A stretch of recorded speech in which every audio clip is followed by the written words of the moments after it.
has ever seen. You were chosen because you had powers and abilities that made you...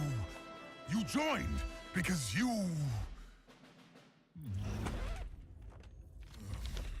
You already know this. Look, the people decided they were better off without us.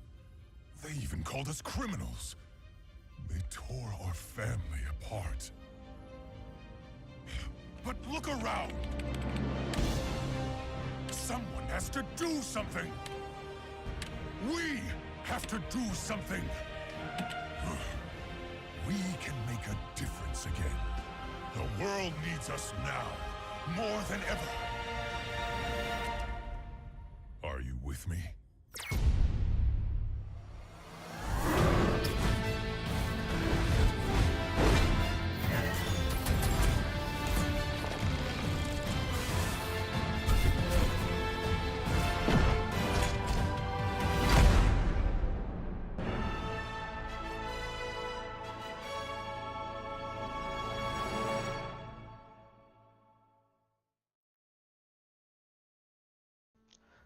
Hi, I'm Shemar DeBellotte, and I'm going to be doing game analysis on Overwatch, one of Blizzard's best games. Now, the story of Overwatch is really set in stone. You see, in Overwatch, it takes place in the future where humans and robots live in harmony. However, one day, the robots decided to start a war known as the Omnic.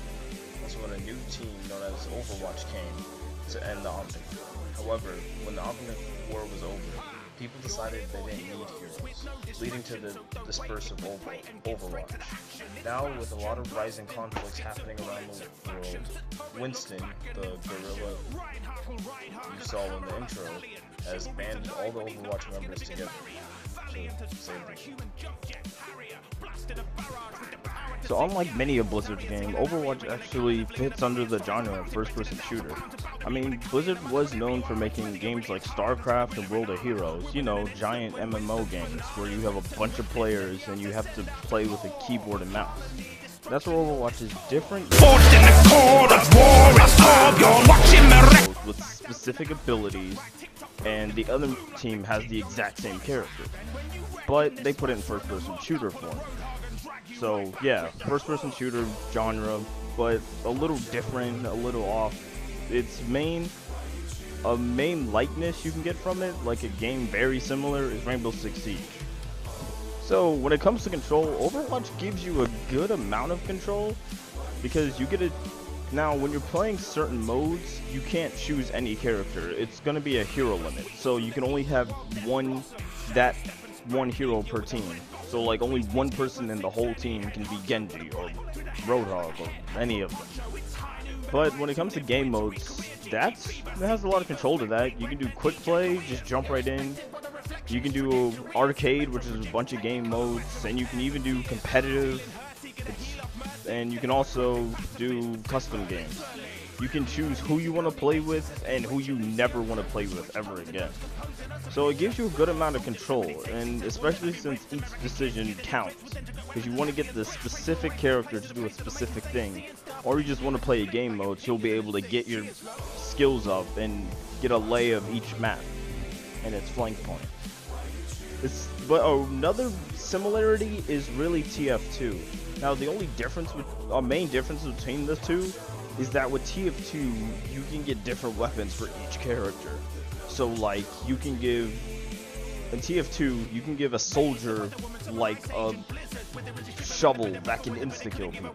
However, in Overwatch you're stuck with the weapon the character has, and that adds a whole new ideology of strategy, because you're gonna have, if you need a shotgun, you have to be this character. You can't be someone else and still get a shotgun. So that's how it really differs. Another way it differs is that, well, yeah, each character is the same. The only difference is how you look. You look different? Well, okay, that's it. That's not gonna help you in gameplay. And another thing is the game modes, and this is how it becomes similar to 6 Siege. The 6 Siege, it really only has a few game modes.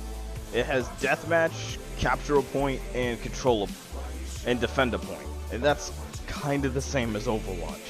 It literally has a Deathmatch mode, a Take a Point mode, and a defend a point mode, and it even has a capture the flag mode that isn't as popular, but it's still a mode because since you're given such a limited heroes, you can only do certain things, and the maps are built for the exact mode. So like the ones where both teams have to get a blank control point, those are smaller than a payload map where you have to escort an objective throughout the whole map all the way towards the end. You're gonna have some fun with this game, because like seriously, there's so much to do, especially since if you got like what, 5 friends, you can just be one team, unstoppable team, and then go on the no limits mode where like you can be, and then you can just be like a whole team of bastions and just demolish everyone. It's an hilarious time. Or you can just go in custom mode and make your own game. And with custom mode, you can alter the game's aspects. So like you can make one hero invincible, or not invincible, just like really hard to take down. You can give them like 1,000 health and like unlimited ammo. It's beautiful. It's really fun to play with friends. And although you're able to play by yourself with AI, it's still a multiplayer game, and you are required to have an internet connection to even use it. I'd say get a really strong one, because you don't want lag in this game. You don't want lag in this game.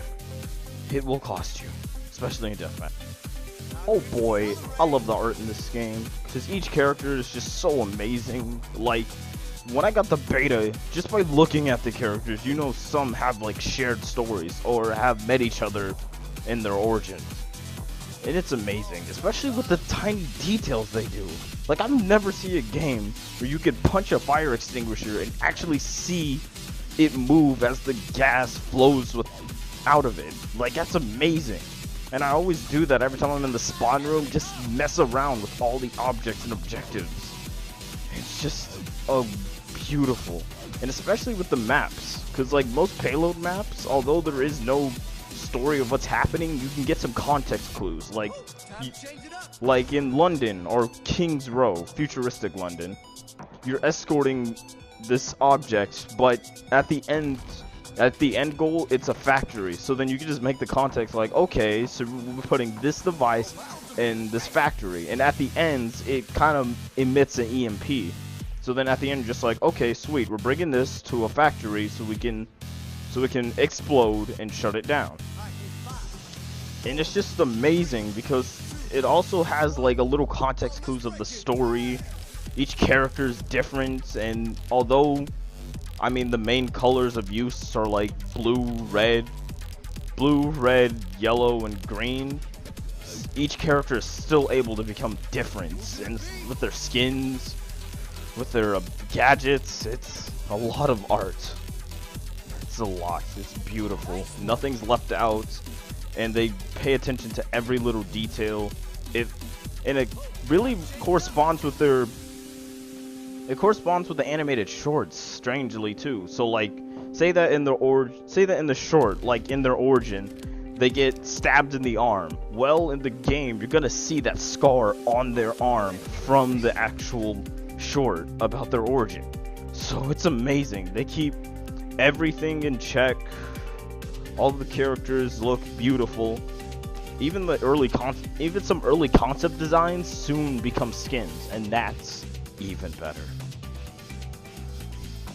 So there's no sequel in the works because although this game is amazing, it's actually not up to par, because the developers, they are still trying to add new maps and even new characters to go along with the Overwatch story. So for them to do a sequel, that'll take a while, because this game came out in 2016, yet they've added so much more content in like the past 2 years. Also, some characters have been changed and altered. Some are like minor changes, so like they do less damage with this ability, but it cools down faster. And some are major changes, like they get a whole new ultimate and a whole new set of abilities, which can either make them more enjoyable or just more annoying to go up against.